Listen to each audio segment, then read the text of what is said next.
Have you ever eaten something so different? It made you question everything you knew about food? Filipino cuisine does that, with sweet spaghetti, grilled pig's face, and, yes, balut, a fertilized duck egg. And here's the wild part. They eat 5 meals a day, and it's totally normal. Filipino food is bold, colorful, and full of heart. Influenced by Spanish, Chinese, American, and native traditions. It's a blend that's all its own. But outside the Philippines, this cuisine is often misunderstood. Most people only know adobo or lumpia, if anything. Filipino dishes are often watered down, mispronounced, or just missing. So what does 5 meals a day actually look like? Let's break it down.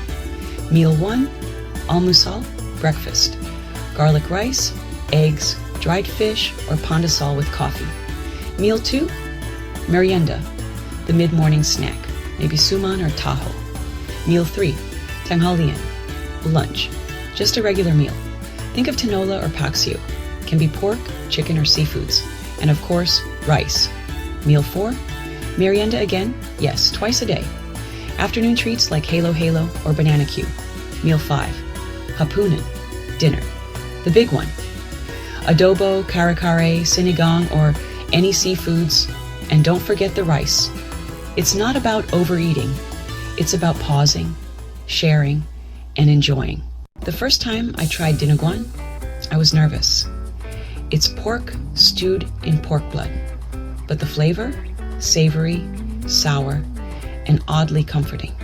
It made me realize this foods tell stories. From breakfast to double snacks, Filipino food is a rhythm of life. It's not just what they eat, it's how they connect. Tried a Filipino dish that surprised you? Or one you're dying to taste? Drop it in the comments below. And if you're hungry for more, check out our next video for more yummy Filipino foods.